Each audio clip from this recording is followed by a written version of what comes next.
Assalamualaikum warahmatullahi wabarakatuh. Salam Pramuka. Ya, selamat datang viewers atau kakak-kakak dalam akun YouTube Pramuka ONJ Official. Dan kali ini saya sebagai host, yaitu saya Hanung Hananda. Dan selamat datang di podcast pertama kita di akun YouTube kita. Dan bersama nanti ada narasumber yang wow, tentunya kakak-kakak yang hebat yang bakal datang di podcast kali ini. Dan tentunya saya tidak sendiri, saya bersama Kak Ripski Aji. Baik, seperti yang dikatakan tadi Kak Hanun, jadi di dalam video ini, di video pertama kami akan podcast ya, atau mungkin ngobrol dengan salah satu narasumber yang luar biasa keren, sudah memiliki banyak sekali pengalaman ya, baik di kampus maupun di kepramukaan. Jadi buat kakak bisa mendengarkan dan menyimak sampai akhir. Nah, sekarang kita sudah bersama narasumber kita, yaitu Kak Dinar. Bisa memperkenalkan diri, Kak Dinar? Halo, Assalamualaikum warahmatullahi wabarakatuh. Perkenalkan, nama saya Dinar Fitri Ramdhani. Teman-teman di UKM Pramuka biasanya manggil saya Kak Dinar. Saya merupakan warga anggota dari UKM Pramuka tahun 2018 dan saat ini saya menempuh semester 7 di Prodi Teknologi Pendidikan UNJ. Wow, sudah semester 7 jadi ketua. Berarti sekarang KKN berarti? PKL KKN seperti itu ya? Ya, saat ini kesibukan saya menjalani KKN dan juga PK, Praktika Pendidikan. Dan pada masa bakti ini saya diamanahkan untuk menjadi ketua UKM Pramuka Putri. Nah, mungkin harusnya nih Kak, kan Kak Dinar ini salah satu seorang mahasiswa yang keren gitu ya, luar biasa sekali gitu ya, ikut UKM Pramuka gitu ya. Nah, kira-kira dari Kak Dinar sendiri apa sih Kak yang menjadikan pembeda gitu ya antara UKM dulu zaman SMA, zaman SMP gitu ya?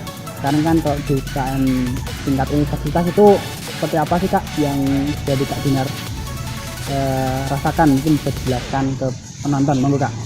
Oke, kalau yang saya rasakan, saya kan udah ikut pramuka mungkin dari SD ya. Wow. SD dulu siaga, kemudian SMP di Penggalang, dan saya mulai aktif kegiatan pramuka itu waktu di SMK.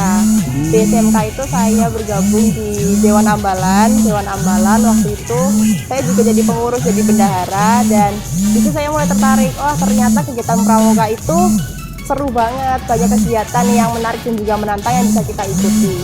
Nah, ketika saya masuk perguruan tinggi, saya melihat ternyata di perguruan tinggi juga ada UKM Pramuka. Nah, makanya di situ saya tertarik. Wah, kira-kira UKM Pramuka yang di tingkat perguruan tinggi itu beda atau sama ya sama kegiatan waktu kita ekskul di SMK dulu. Nah, kalau di SMK dulu itu saya pramukanya kan mungkin latihan rutin tuh setiap minggu. Mungkin teman-teman juga sama ya. Kita agendanya latihan rutin setiap minggu. Kemudian ada kegiatan perkemahan, kegiatan jelajah dan lain-lain. Nah, ketika saya masuk perguruan tinggi, ternyata itu berbeda. Di perguruan tinggi itu pramukanya lebih kompleks dan juga kita lebih banyak mengembangkan keterampilan dan juga pengetahuan kita di bidang kepramukaan gitu Kak. Oh, sudah, perjalanan sudah dari SD, SMP, SMK sampai kuliah tetap ikut pramuka. Oh ya, for your information saja kakak-kakak, jadi UNY itu ada 39 UKM tingkat universitas. Jadi sebanyak itu pramuka tetap eksis, tetap mewadahi kakak-kakak yang berada di perguruan tinggi untuk ikut pramuka, mungkin melanjutkan ingin lebih mencari tantangan gitu ya Rips ya. Ya. Jadi bisa lebih improvisasi. Ya, siap.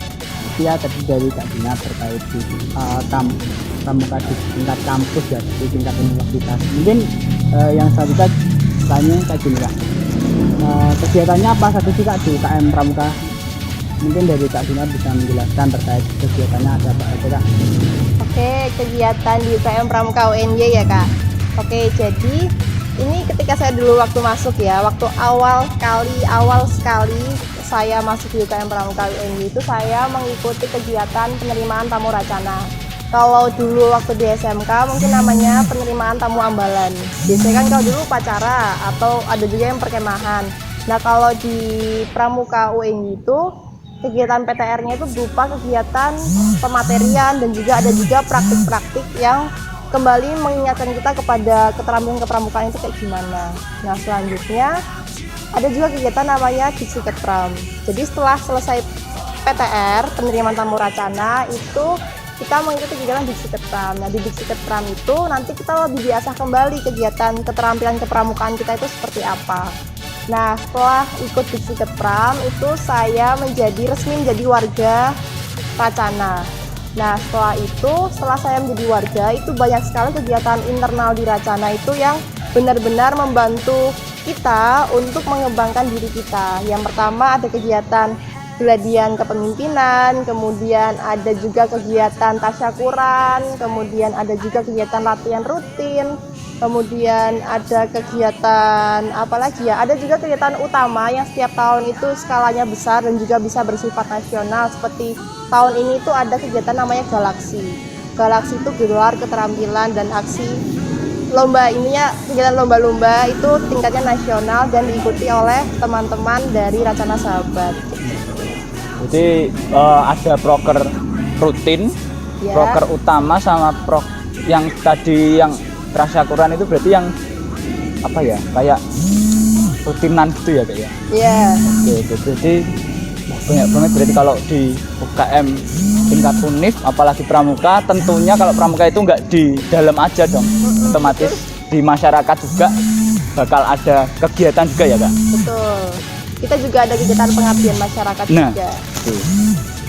Pengabdian masyarakat ya, seperti kita mau sosialisasi apa yang pasti berguna tentunya untuk masyarakat, bermanfaat seperti itu. Nah, tadi ya banyak kegiatan yang ada di UKM Pramuka berarti ya Pak ya, baik bersifat nasional maupun bersifat internal. Nah, mungkin kalau dari Kak Dinar sendiri nih kan sudah menjadi warga UKM Pramuka UNJ dari lama gitu ya. Kira-kira apa sih kebermanfaatan yang bisa Kak Dinar rasakan ketika menjadi anggota warga Racana? Mungkin bisa diceritakan Kak. Oke, kalau kita membahas mengenai manfaat itu banyak sekali manfaat yang kita peroleh ya Kak ketika kita gabung di UKM Pramuka UNJ. Saking banyaknya sampai saya nggak bisa menyebutkan satu persatu. Tapi manfaat yang benar-benar saya rasakan itu adalah saya benar-benar bisa mengembangkan diri saya, mengembangkan keterampilan saya di bidang kepramukaan, di mana dulu mungkin saya masih bingung, wah pramuka itu ketika tali temali atau mungkin mengelola suatu kegiatan itu pakai gimana. Nah setelah saya bergabung di UKM Pramuka UNJ itu saya sudah bisa untuk mulai mengembangkan diri dan juga mengetahui bagaimana sih runtutnya itu seperti apa kalau mengadakan kegiatan. Terus kita juga bisa melakukan analisis resiko pelaksanaan kegiatan dan juga mengembangkan relasi yang paling utama. Jadi sejak saya gabung di UKM Pramuka UNJ, saya mengenal banyak sekali teman-teman yang berasal dari latar belakang budaya yang berbeda-beda. Karena kalau di perguruan tinggi ini kan temennya nggak cuma dari Jogja, kita punya temannya dari Jawa Barat, Jawa Timur, bahkan di luar Jawa. Dan mereka itu membawa budaya pramukanya daerah itu beda-beda. Jadi yang di Jawa Timur pramukanya seperti apa, Jawa Barat seperti apa, dan di DIY ini jadi kita kayak belajar, oh ternyata mereka di sana seperti itu, di sini seperti ini. Tapi intinya yaitu saya memperoleh banyak relasi, memperoleh banyak kesempatan untuk mengembangkan diri dan juga kesempatan-kesempatan lain yang tentu bermanfaat bagi diri saya. Sudah banyak jelaskan juga ya terkait pengalaman Kak Dinar. Nah sekarang kan Kak Dinar sudah sebagai ketua UKM Pramuka. Nah pastinya ada program-program yang terhambat oleh pandemi. Nah, memang pandemi merusak segalanya tapi tidak menghambat segalanya seperti itu. Mungkin dari Kak Dinar ada program-program yang ada bisa apa ya dikatakan ada alternatif atau mungkin keluh kesah dari Kak Dinar selama menjabat itu diterjang pandemi itu seperti apa Kak? Oke, jadi ya betul sekali saat ini kita sedang dihadapi dengan kondisi pandemi di mana kegiatan pramuka itu kan biasanya kita di alam terbuka bersama-sama berkumpul, have fun kayak gitu. Tapi ketika pandemi ini jebler, langsung kita nggak bisa berkumpul, terus kita semua pakai masker, nggak boleh saling berjabat tangan, nggak boleh berdekatan. Itu kan sangat membuat kegiatan pramuka itu harus bisa dikelola bagaimana sih untuk bisa tetap berjalan walaupun di masa pandemi. Nah, Untuk saat ini kegiatan kita itu memang banyak yang diselenggarakan secara daring. Jadi secara daring itu kita menggunakan berbagai platform seperti Zoom, Google Meeting supaya tetap mewadahi pertemuan kita kayak gitu. Kayak latihan rutin tentang materi itu kita menggunakan Zoom supaya materi bisa tetap tersampaikan. Selain itu juga kegiatan-kegiatan yang bersifat keterampilan juga kita banyak praktik yang ya lewat video, kemudian pengembangan sendiri. Tapi karena sekarang sudah mulai turun ya Kak COVID-nya, kita sudah mulai menerapkan sistem blended. Jadi kita adakan pertemuannya offline, latihan yang offline itu untuk teman-teman yang berada di jangkauan sekitar UNY, jadi wilayah Jogja dan sekitarnya. Dan itu juga banyak sekali peminatnya dan mereka juga pada menyampaikan, wah saya rindu banget nih Kak sama kegiatan pramuka yang offline secara langsung kayak gitu. Tapi juga yang di luar kota kita belum bisa memfasilitasi kalau offline karena mungkin juga terbatas jarak dan juga berbagai hal lain. Jadi ya kita fasilitasi dengan secara daring supaya tetap teman-teman itu tetap bisa berkegiatan walaupun di masa pandemi. Jadi memang pandemi itu seperti apa ya, menghambat semua, bukan hanya pramuka tentunya, mungkin Bima juga, BEM juga itu mungkin sampai terhambat kegiatannya, tapi memang semua itu tidak membatasi kita untuk berkreasi, untuk membuat inovasi atau kegiatan baru yang mungkin bisa apa ya, tetap menyesuaikan apapun kegiatannya di selama pandemi, seperti itu ya. Atau mungkin dari Kak Dinar itu apa ya, ada pengalaman yang lucu untuk pramuka di pandemi saat ini. Mungkin kalau mungkin teman-teman apa ada yang sinyalnya kayak gitu hilang. Itu yang memang sulit dijangkau. Jadi mungkin Kak Dinar ada pengalaman seperti itu. Ya, kalau pengalaman lucu selama kegiatan pramuka di masa pandemi itu banyak sekali ya Kak. Mulai dari kemarin itu kan kita ada kegiatan apa ya, yang pertama itu Galaksi itu kan kegiatannya perlombaan. Nah kita selenggarakan secara daring. Itu keuntungannya adalah kita bisa menjaring peserta itu tidak hanya dari Jogja, tapi dari luar Jogja, dari luar pulau bahkan se-Indonesia itu bisa ikut berpartisipasi dalam kegiatan itu. Tapi ya itu, ketika kita pelaksanaan ada yang terkendala sinyal, kemudian ada juga yang ketika dia di Zoom jadinya sinyalnya mungkin tidak stabil, jadinya posisi dia berhenti dan itu banyak sekali tertangkap ekspresi-ekspresi yang lucu kayak gitu. Seru sih kegiatan di masa pandemi ini ketika kita bisa merasa tetap nyaman dan juga semangat berkegiatan, itu pasti rasanya akan sangat seru.